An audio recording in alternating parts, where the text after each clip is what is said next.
All right, thank you very much. I'm joined right now by Senator Alex Padilla. Senator, thank you so much for joining us live on MSNBC. First question, how are you? We all watched the video. We saw you taken to the floor by those agents. How are you doing? Yeah, look, I'm okay. I've been on the phone off and on with kids, right? Because my kids, word travels fast in this day and age with technology to make sure they're okay. But I think most importantly is the outrage that I hope people feel.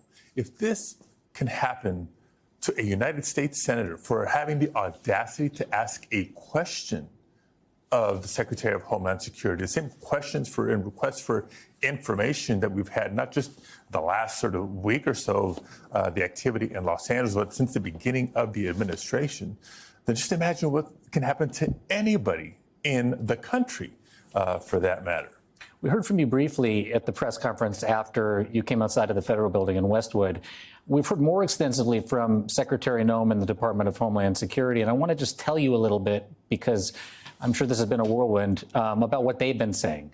Secretary Noem said that you, quote, lunged towards her at this press conference. The Department of Homeland Security said the Secret Service believed that you were an attacker, and the Department of Homeland Security called this political theater. What's your response, and what's your version of what happened? Well, first of all, that's ridiculous. It's a lie, but par for the course for this administration, right? So here's the stage. Look, I was in the federal building here in Los Angeles for a scheduled briefing. Just as when my colleagues and I had to go all the way to Guantanamo Bay to begin to get information about that facility being used as a detention facility, they've been non-responsive to requests for information. And so I had scheduled, they approved, a briefing with representatives of the Northern Command in that federal building. We were there prior to the 10:30 original appointment date when we caught wind that Secretary of Homeland Security is going to be down the hall at a press conference. And our briefing was now delayed because of that press conference. So since the secretary has been non-responsive, I figured let me go over and listen to what she has to say. Maybe we can glean some information here. So let me make sure I understand that. Go ahead. So the whole time, right? We're the whole time being escorted in this federal building by somebody from the National Guard, somebody from the FBI. I've gone through screening. This is a federal building. And so tell them, let's go listen to the press conference. They escort me over to that room. And I'm sitting in the back of the room behind the cameras, behind the reporters, listening. And at one point, it was just too much to take. Not the first, but the second attack on the political leadership of California and this notion that Donald Trump and Kristi Noem had to come in and rescue the people of Los Angeles from Gavin Newsom and Karen Bass. It was too much. And so I spoke up. I introduced myself. And said I had a question. Look, they said I wasn't wearing my pin. My polo says United States Senate. There was no threat. There was no lunging. I raised my voice to ask a question, and it took, maybe half a second before multiple agents were on me. The video clearly shows, and you can hear on the audio, that you identify yourself as Senator Padilla. She said you barged into the room, or you basically broke into the room. I'm paraphrasing here. Just set the record straight on that. Yeah, I didn't barge into the room. As I mentioned, I was in a different conference room, a couple doors down the hall. I let it be known I'd like to go listen to the press conference. The folks that were escorting me in the building walked me over. I didn't even open the door. The door was open for me. And I spent a few minutes in the back of the room just listening in until the rhetoric, the political rhetoric, got to be too much to take. So I spoke up. Have you seen the video yet? Well, you can look here, Senator. Have you actually watched it yourself? When you watch this, and let's go through this together. Describe to me what you're seeing. What's happening here? Yeah, again, well, multiple people forcibly removing from the room. I know I was trying to do two things at once, try to get my question out while trying not to lose my balance. They first asked me to, get down on my knees. Like, growing up where I grew up, you know what happens if you don't obey law enforcement. And so I began to go on my knees to the extent that they would let me, because they were literally handling me at the same time. And it went from getting on their knees to flat on the floor, which I tried, but wasn't able to easily because of the folks handling me. They put handcuffs on me.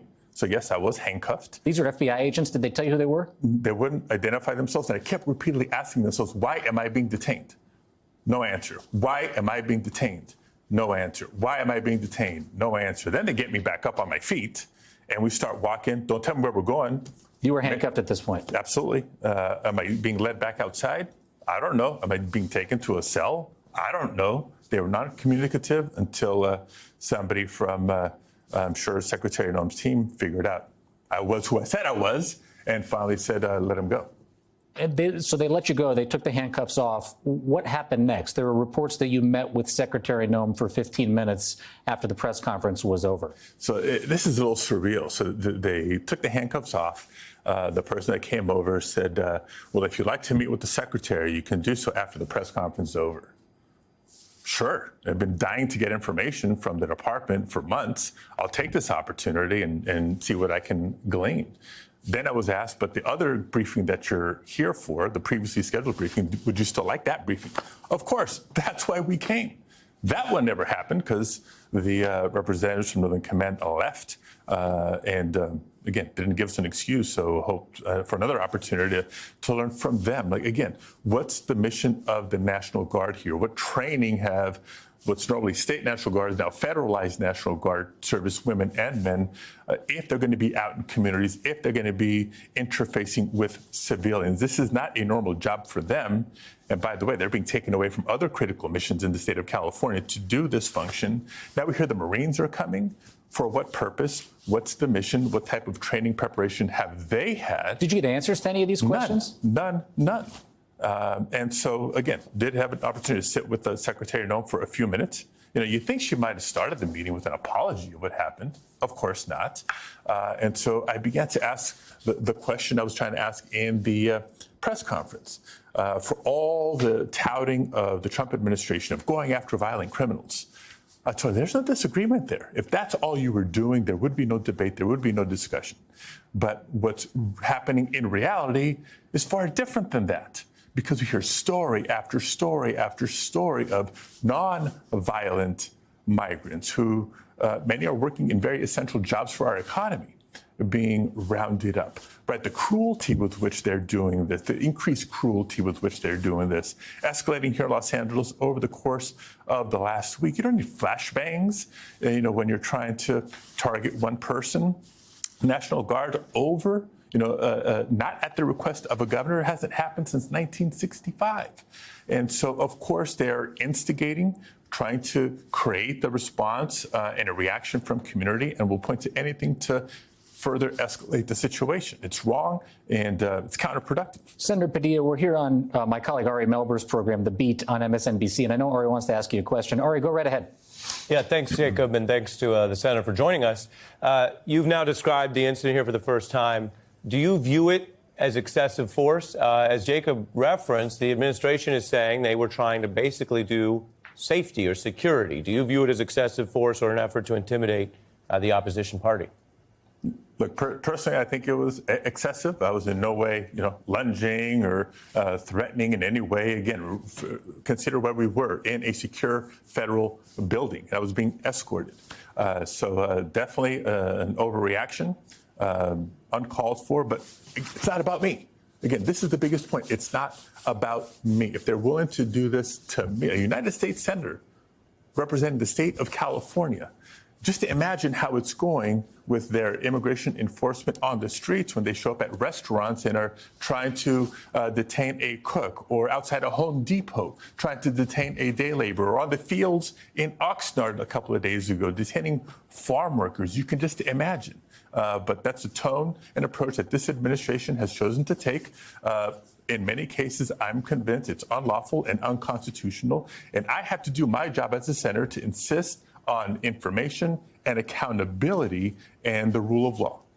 And Senator, what do you think would be the right remedy then for this? We saw in the case of the mayor of Newark, who was, like you, sort of, as you, the one word used was manhandled. He was arrested. He was charged. You were not. But then they dropped the case. He's suing them, seeking redress. Do you see this incident as closed, or do you think there is something more they must do to properly respect the co-equal branch of government at a time where the expansive use of federal forces from the National Guard to the Marines is also, as beyond you, a big question? Do you think that more must be done, more accountability for the Trump administration for what happened today? Look, again, it's not about me. I'm still processing what happened to me. But to the extent that we have shed more light on what they're doing and how they're doing it, the public deserves to be aware. To suggest that they have to come into Los Angeles to restore order. Look, Jacob, you know Los Angeles. It's a big, spread out city. The images that we've seen over the course of the last week of some vandalism, some violence, et cetera, that's wrong, and I denounce it. But it's very small and very contained in a big metropolis of the Los Angeles area. So the National Guard was not necessary, but folks have responded to that. It's the Trump administration continuing to escalate. A couple of days ago, he's saying that things are better now that the National Guard has shown up. If things were better, why is he now considering sending in the Marines? They're continuing to escalate. It doesn't have to be this way. Can you clarify for us, Senator Padilla, you were there to have this meeting with the Northern Command in charge of some of the troops that are on the ground here in Los Angeles.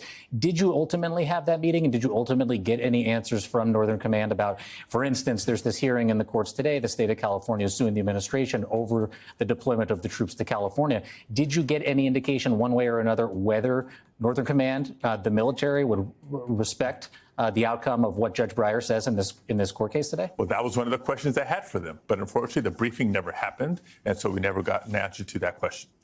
Your colleagues are marching to the office of Leader Thune to demonstrate on your behalf, to call for justice for what happened to you. But those are your Democratic colleagues. Have you heard anything from a single Republican member of the U.S. Senate or the House about what happened to you? Haven't spoken to any of my Republican colleagues yet. I will say there's two that at least sent a text message saying that they denounced what happened, checking to see if I'm okay. Senator Sheehy from Montana, Senator Curtis from Utah. But the point is this: if my colleagues are now at Leader Thune's office, and this is a question I've been asking all my Republican colleagues since the beginning of Trump's term, when is enough enough?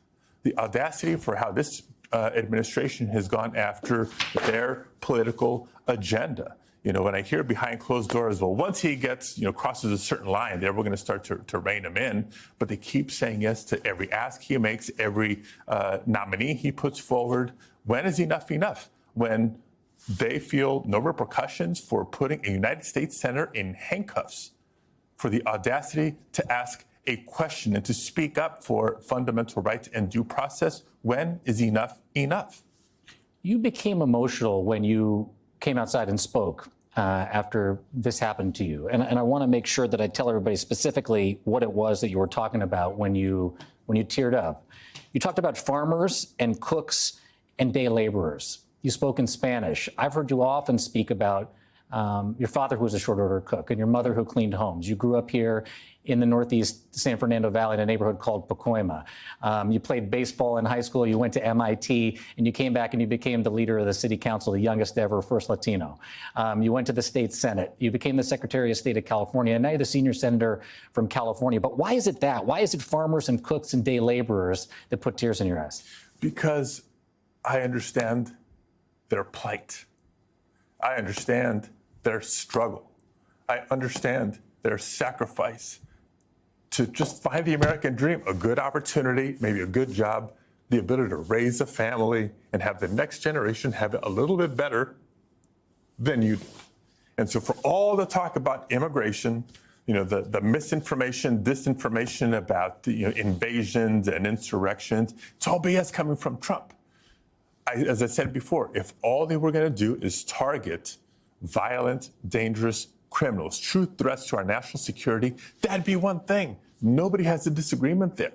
But what's happening in practice is so many, yes, maybe undocumented immigrants, but who are otherwise law-abiding, peaceful, and hardworking. To think this administration changed policy for federal agents to enter schools, houses of worship, let alone workplaces. If immigrants are that bad, why is that where you're looking for them?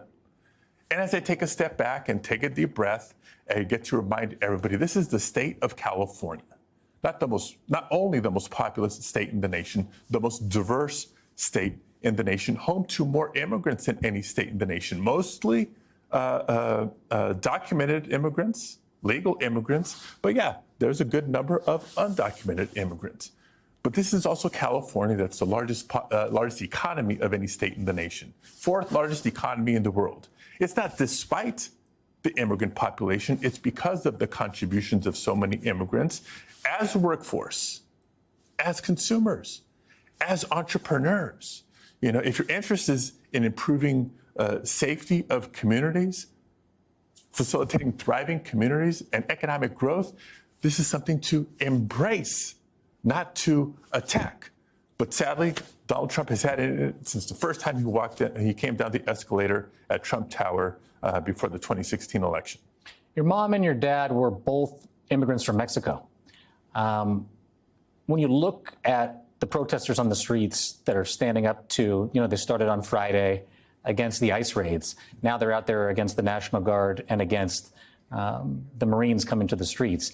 Do you see yourself? Do you see your mom and dad and the protesters that are out there pushing back against this administration? Yeah, I see not just families like mine, but families like most of the families that I grew up with. All right. And that was me back in 2006 during one of the many waves of a push for the modernization of our immigration laws. That was me in 1994, fresh home from college when we had Proposition 187 on the ballot here in California, a precursor to a lot of the Trump anti-immigrant rhetoric when then Governor Pete Wilson, down to the polls, up for re-election, chose to play that immigrant scapegoating card. It was that measure that caused people like my parents, who had been here literally for decades, with no sense of urgency to naturalize and become citizens, to finally do so that they could register and vote, realizing that while their past may be in another country, they were firmly established here, their future was here, and they ought to assimilate completely. And it was that measure that got me and so many other people in my generation finally involved in the political process. I think California, as a result, is much different today than it was in 1994. And we're proudly doing our part to lead not just on immigrant rights issues, but access to healthcare issues, quality of education issues, tackling climate change, protecting, reproductive rights in marriage equality, and so much more. And we're the fourth largest economy in the world. Again, this is a model, a recipe, a playbook for other states, if not the country, to follow, not fear. Both Mayor Bass and Governor Newsom, who have stood up on your behalf, spoken out on your behalf in the wake of this happening to you, have talked about how they believe that this is in some form a test case for the Trump administration to do this in other places, in other cities, to ignore the will of the people and the democracy, the democratically elected representatives of the United States government. Do you share that feeling? Absolutely. And we've been saying so almost on a daily basis since the escalation, the Trump escalation of last weekend, whether it's press events, whether it's in committee, whether it's in floor speeches in the Senate, because if you look at how the administration has gone about trying to justify, unacceptably, in my opinion, but trying to justify the federalization of the National Guard, the deployment of the National Guard over the wishes of, forget the governor and the mayor for a second, the sheriff of Los Angeles County and the chief of police of Los Angeles City. The language that they've used, the mechanisms they use are not Los Angeles specific. And they're not California specific. And therefore, if they're allowed to do this in Los Angeles, they can and they will do this in any corner of the country. You made it a point to encourage people to protest this Saturday outside of the federal building. Peacefully. Why did you, it was the last thing that you said after you came out, you encouraged people to go out and take to the streets as part of these large-scale rallies that have been playing out in Los Angeles on the streets, but also on Saturday scheduled across the nation. Why did you make that your final thought and parting words from the federal building today? Because, look, I was at the Emergency Operations Center last night getting the latest brief from Chief McDonnell and other members of the city family. And from what I've heard from county officials, state officials, and now local officials, things seem to be quieting somewhat during the course of this week, but the chatter that's out there is people are getting ready for a number of protest events this weekend that coincide with not just the anniversary of the Army, but this vanity parade in Washington, D.C. And so First Amendment rights are a beautiful thing, and they need to be utilized. There's a lot of passion out there in some quarters, a lot of fear and anxiety in other quarters, a lot of outrage in other quarters. It's very patriotic to channel that and to speak up and to demonstrate. Let's do it peacefully. because that is our right. And that's how maybe we shift public opinion, but we can't cower. That's what Donald Trump, he wants us to stay quiet and just stay home. I know you spend your weekends here in Los Angeles. You're going to be out there this weekend on Saturday? We'll see, because given the developments of today, we'll see how folks are feeling. And physically, just want to, before we go, are you doing okay? Are you hurting? How are you feeling? I think the adrenaline is still rushing right now, so we may not know till tomorrow. Senator Alex Padilla, thank you so much for joining us here first on MSNBC. Really appreciate it. Thank you.